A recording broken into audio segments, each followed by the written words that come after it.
나를 좋아하지 않는 사람을 잊으려면 어떻게 해야 될까요?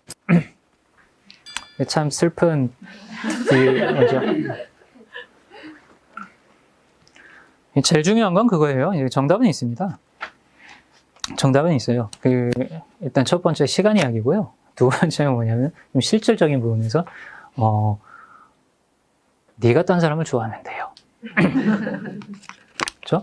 누군가를 잊으려면은 다른 사람을 이제 대체를 하는 게 가장 효과가 좋습니다. 효과가 좋습니다. 자, 그런데 이거는 이제 흔히 하는 이야기고 이게 마음 공부 차원에서 들여다보자면은 나를 좋아하지 않는 사람을 잊으려고 노력하는 동안에는 잊을 수가 없어요. 이건 마치 뭐와 똑같냐면요. 스승을 찾아간 제자한테 스승이 그래요. 생각을 하지 말아라. 아무 생각도 하지 마라. 명상 배우래. 생각을 멈추시오. 딱 했더니 뭘 하고 있어요? 네, 생각을 하지 말아야지. 생각을 멈춰야지. 뭐 하고 있는 거예요? 생각하고 있는 거예요. 중요한 건 나를 좋아하지 않는 사람을 잊으려면은 잊고자 하는 노력 자체를 그냥 멈춰버리면 됩니다. 근데 뭡니까? 문제는 이게 안 되죠. 이게 안 되죠. 이게 가능한 사람들은 뭐예요? 말 그대로 자기 컨트롤이 완벽하게 이제 경지에 오른 사람이 될 거죠. 자, 그렇다면 뭡니까? 나를 좋아하는 사람을 지금 잊는 게 당장 안 된다면은 그것마저도 의미가 있어요. 왜? 해결해야 할 관념의 매듭이 있다는 얘기입니다. 그만큼 이 사람이 나와 깊은 인연이라는 얘기예요. 왜? 어떤 관념의 매듭 하나를 해결하기 위해서 짝지어진 인연이라는 얘기예요. 뭐를 해야 돼요? 자, 관념 분석을 하시면 돼요. 힘들어요. 힘듭니다. 힘듭니다. 자, 도움이 되셨는지 모르겠었는데 딴 게 그냥 무작정 있는 게 아니라 이 사람하고의 스토리를 통해 가지고 내 삶에서 어떤 의미와 가치가 그다음에 표현되었고 숨겨져 있는 의미와 가치는 무엇인지에 대해서 알아보는 겁니다. 네, 다음 질문 넘어가 볼게요.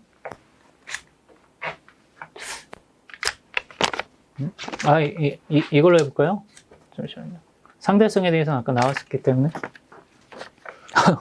소설 쓰다 보면 내 이러저러한 욕구가 이런 식으로 나타났구나라는 게 보여서 너무 신경 쓰여서 글을 못 쓰겠어요. 자, 나왔습니다. 자, 이게 뭐냐면은 솔직하신 분인 거예요. 솔직하신 분인 거예요. 정말 솔직한 분인데 중요한 건 이겁니다. 내 이러저러한 욕구가 이런 식으로 나타났구나라는 걸 아는 게 왜 문제가 되는지를 생각을 해보세요. 상식적으로 나한테 나오는 글이 나한테 나오는 건데 그러면은 내가 쓰는 글이 저기 헤일로군의 욕구가 나타나는 거예요? 네? 그런 사람들 있잖아요. 이게 생각해 보세요. 누굴 만났어요. 누구 소개로. 아이고 사진에서 보는 거 똑같으시네요. 아니 그러면 내 사진인데.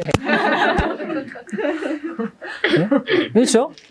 이 문제가 될 일이 없어요. 내 글을 쓰는데 내 욕구가 표현되는 건 당연한 거란 말입니다. 근데 이게 왜 문제가 되는 겁니까? 글을 쓸 때 드러나는 나의 욕구 자체를 뭘 못하고 있는 거예요? 받아들이지를 못하고 있는 거예요. 결국에 뭡니까? 자기 사랑이 실현되지 않고 있는 거예요. 자기 인정, 실현되지 않고 있는 거예요. 자기 인정이. 그럴만해서 나의 삶이 이런 형태로 나타났다라는 것에 대해서 그 고유한 드라마를 인정할 수가 없는 얘기입니다. 없다라는 겁니다. 자, 뭘 하면 돼요? 비유원 공부하면 돼요. 진짜로. 비유원성에 대해서 공부하시면 됩니다. 해결돼요. 근데 이걸 쓰신 분은 정말 솔직한 분이신 거예요. 정말 솔직한 분이신 거예요. 자, 나만 질문이 많아가지고 빨리빨리 좀 나갈게요. 다음 질문 갈게요. 지방 사는 사람들을 위해서 하루 모아서 하는 수업이나 지방수네요. 네. 예. 아직까지는 힘들고, 모르겠습니다. 좀 기회가 또 되겠죠? 이런 식으로 또 커나가고 수요가 많아지면. 자, 마음 공부를 도피로 사용할 때 어떻게 구분을 하고 어떻게 바라봐야 하는지, 이게 아주 미묘한 부분이에요. 자, 여러분들한테 이제 말씀드리고 싶은 거는 뭐냐면요. 여러분, 그러니까 세상에서 가장 좋은 종교가 뭔지 아세요? 가장 좋은 종교? 불교? 뭐 힌두교, 그리스도교? 뭘까요?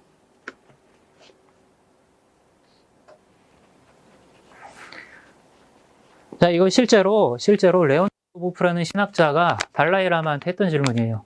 세상에서 가장 뛰어난 좋은 종교가 뭐라고 생각하십니까? 본인 회상으로는 그때 그 질문을 해놓고 쥐구멍에 들어가고 싶은 심정이었다라고 말을 한 적이 있어요. 했더니 달라이라마 시군에서는 뭐라고 했냐면은 당신을 가장 자비롭게 만들어주는 종교가 최고의 종교입니다라고 이야기를 해버려요. 불교다, 그리스도교다, 뭐 이렇게 이야기를 해준 게 아니라, 자, 정답이 여기에 있어요. 마음 공부를 도피로 사용할 때는 어떻게 구분을 하고 어떻게 바라봐야 하는지, 자, 뭡니까? 여러분이 마음 공부를 함으로써 자유로워지고 행복한가, 그렇지 않은가를 보시면 돼요. 그런데 많은 경우에 자기 자신이 구속되어 있고 행복하지 않다라는 사실을 또 몰라요. 이 얘기는 뭡니까? 마음 공부 자체가 말 그대로 뭐가 돼버린 경우에 방패가 된 거죠. 도피처가 돼버린 거예요. 도피처가 돼버린 겁니다. 자, 그래서 무엇을 보시면 되냐면은 여러분의 행복을 갖다가 딱 대상으로 놨을 때 내가 지금 행복하다라고 했을 때요. 마음 공부를 통해 행복하다 했을 때 이렇게 살펴보세요. 자, 이 행복은 반드시 이래야만 행복한 조건에 의존하고 있는가? 살펴보시면 돼요. 만약에 조건에 의존하고 한 행복이다라고 판명되면은 뭡니까? 자, 여러분은 도피처로 사용을 하고 있을지도 모릅니다. 다음 질문 볼게요. 여기가 아까거든요. 상대성의 개념이 아직 헷갈리고 어렵습니다. 내가 가난하다의 상대성은 내가 부유하다 하나뿐인가요? 저보다 더 가난한 이의 눈에는 제가 부유해 보일 테니까 더 가난하다도 상대성일 수 있지 않습니까? 예. 자, 상대성에 대해서 한번 알아볼게요.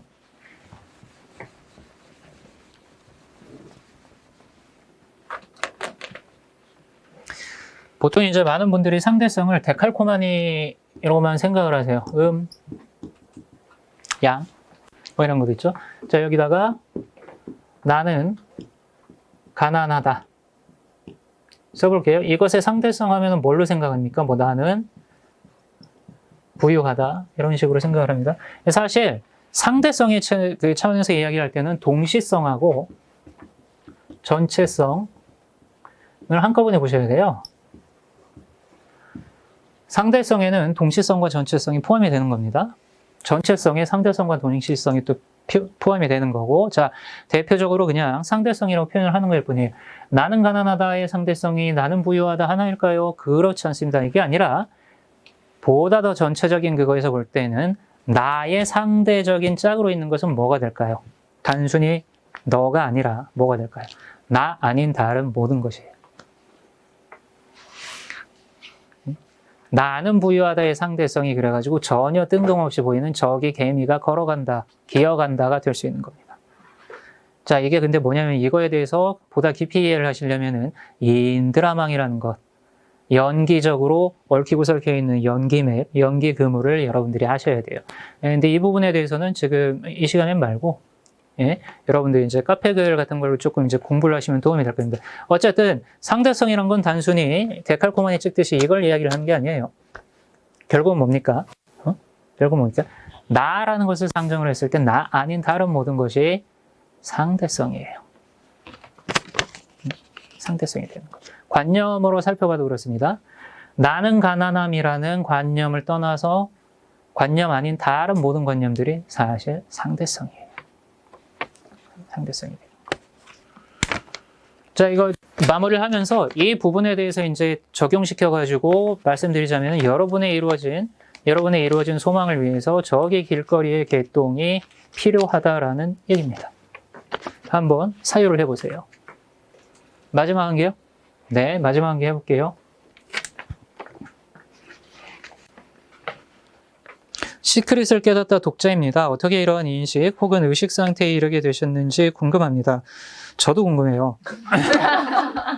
자, 말씀드릴게요. 이게 뭐냐면은 여기에서 어떤 하나의 아주 대표적인 착각, 사람이 가진 인간이 가진 그다음 오해가 드러나게 되는데, 자, 뭐냐면 흔히 이야기하는 깨달음 아니면 뭐 어떤 이러한 알매 상태 이런 것을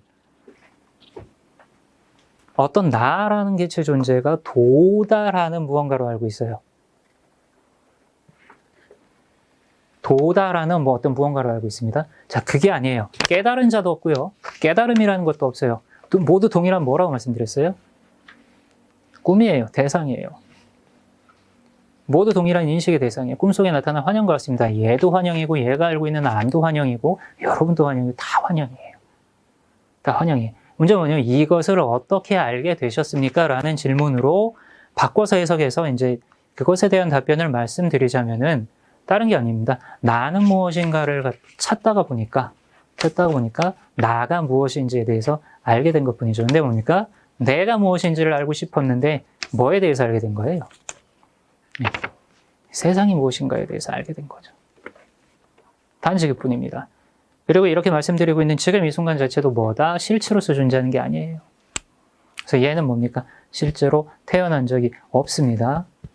얘가 태어난 적이 없다면 여러분들도 뭐예요? 실제로는 태어난 적이 없어요. 자, 이 마지막 부분 깊게 한번 사유를 해보세요. 2개 더 하라고요? 좋습니다. 감사합니다. 다 하죠, 뭐. 맞습니다. 명상, 좀 빨리 갈게요. 명상 시에 회음열로부터 구토와 트림이 올라와서 명상에 집중이 안 돼요. 자, 이 자체가 뭐냐면은, 그 기존에 명상을 해보셨던 분들이라면은 예전에 하던 명상하고 이게 충돌이 하는 방법하고 몸에 배가지고 충돌하는 걸 수도 있고요. 자, 두 번째는 뭐냐면은, 자세에서부터 호흡법, 뭐 회음열 그 위치를 갖다가 잡는 법, 이런 것 자체를 아직 제대로 이게 못 잡으셔서 이제 이런 거예요. 일종의 이제 상기 증상이고, 자, 그 다음에 두 번째는 이런 걸 제대로 하고 있다라는 가정 하에 어떤 분인지는 모르겠지만, 구토나 트림이 올라오고, 뭐 명상에 집중이 안 되고 막 하는 것 자체가 저항일 수 있어요. 대부분의 경우에 저항이에요. 그래서 명상의 최대적은 뭐라 그랬죠? 자리에 앉는 거예요. 공부하고 똑같죠? 공부의 최대적이 뭡니까? 자리에 앉는 거죠. 자리에 앉는 거잖아요. 응? 이것 자체가 저항입니다. 자, 이런 분들은 굳이 뭐 회음열 호흡, 뭐 이렇게 각 잡고 하는 그런 명상에 집중하실 게 아니라, 명상만 하려고 하면 상기되는 기운을 내리기 위해서 가장 좋은 방법은 의식의 초점을 요 발바닥 용천열이라고 있어요. 양쪽 발바닥 용천열에다가 내려놓으시고, 거기에 코가 붙어 있어서 거기로 숨 쉰다라고 느끼시면서 산책하세요. 1시간이고 2시간이고. 그것 자체가 이제 뭐라 그럴까요? 움직이는 다이나믹한 명상이 되는 거죠. 그 다음에 또 이런 뭐 회음열 호흡도 시도해 보시고 이렇게 유연성 있게 수행을 해 나가시면 됩니다. 나쁜 건 아니에요. 나쁜 건 아닙니다.